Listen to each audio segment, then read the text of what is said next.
د نن ورځې لس ډیر تازه مهم او لنډ خبرونه له موږ څخه ډیر په لنډو کې واورئ. درنو لیدونکو السلام علیکم، ستړي مه شئ. روغتیا وزارت روغتیايي چارواکي یو ځل بیا پر هیوادوالو غږ کړی چې کورونا جدي وګڼئ. د روغتیا وزارت یو تن مرستیال وحید مجرو پر خپله فیسبوک پاڼه د ګیلې په ډول لیکلي هیواد له یو سخت حالت سره مخ ده. د کورونا وبا په شدت د خپرېدو په حال کې ده او خلک دې پر ځای چې مرسته وکړي او د ځان ساتنې لپاره لاس په کار شي دوی ګرز بندیز ماتوي. څرخي زندان د څرخي زندان پله کې هم دا اوس د 300 تنه طالب بندیانو د ازادۍ پروسه پیل شوې او د بندیانو خپلوان انتظار کوي. د حکومت د تازه پریکړې له مخې نن د کابل په ګډون بیلابیلو ولایتونو کې له زندانونو څخه 900 طالب بندیان ازادېږي. طالبان وروسته تر هغه چې افغان حکومت ویل که چیرې طالبان وربنو غځوي نو دوی هم ورته چمتو دي.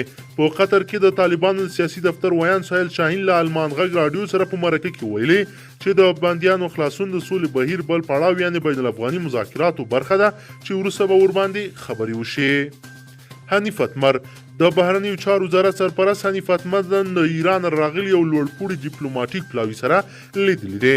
یاد پلاوي د افغانانو د وژنې د پیښې څېړلو لپاره کابل ته راغلي چې تیر څلور میاشت کې د ایران او افغانستان د پولې په اوږدو کې د ایراني ځواکونو له لوري وژل شوي او بیا یې مړي سیند ته غورځول شوي وه.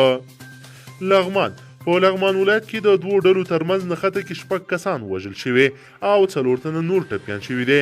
د لغمان د والي ویان اسدالله دولتزی د غبرګولي په شپږمه په ژواک خبري اژانس ته ویل چې دا پیښه پرون ماښام په دولت شاه ولسوالۍ کې رامنځته شوې. کابل والي د کابل والي رسنیو سره خبرو کې ویلي دي د ښوونځیو پوهنتونونو او نورو تحصیلي مرکزونو د بیرته پرانیستلو لپاره نږدې راتلونکي کې کوم پلان نشته او د دې امکان ډېر شته چې ښایي اوږده موده د کورونا وبا مخنیوي په موخه تحصیلي مرکزونه همداسې بند پاتې شي. پوتین د روسیې ولسمشر ولادیمیر پوتین وایي هیواد کې پر کورونا ناروغۍ د اخته کسانو شمیر مخ پر زوړ دی او د اوس ویل شوي دي چې روسیه د کورونا وبا د خپرېدو له اوج څخه بهر شوې ده. نوموړي دا څرګندونې په داسې حال کې کوي چې نن له کورونا سره د مبارزې برخه روغتیايي مسؤلین ویلي چې په تیرو 24 ساعتونو کې په روسیه کې 8915 کسانو تازه پر کورونا وایرس اخته شوي دي. پاکستانی چارواکي د پاکستان د اقتصادي پرمختیا اداره وایي د کورونا له امله به په دغه هیواد کې د بېوزلۍ کچه 2 برابره زیاته شي. پاکستانی رسنیو د یاد ادارې په حواله ویلي په یاد هیواد کې اوسمهال د بېوزلۍ کچه 23 سلنه ده او ممکن تر 50% پورې ورسیږي. راپور کاږي دا چاره به 1 سلنه ښځې او 52% نارینه زیانمن کړي او شاوخوا 4.5 میلیونه نور وګړي به هم بېروزګاره کړي. کندهار کې د سړک غاړې ماین چاودنې له امله 5 ملکي وګړي وژل شوي دي.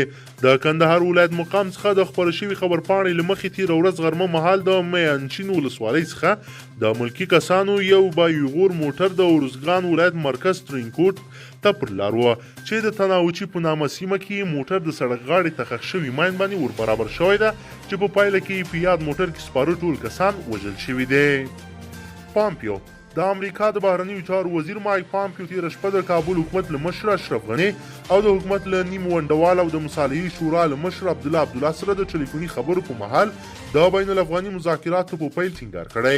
له هر څخه په همدې تړاو خپره شوې اعلامیه کې راغلي چې پامپیو د 2000 طالب زندانیانو د خلاصون د اعلان له امله له اشرف غني مننه وکړه او یاد کړه چې امریکا ټینګار کوي چې په افغانستان کې اوږدمهاله اوربند یا اورکم رامنځته او مخامخ مذاکرات پیل شي.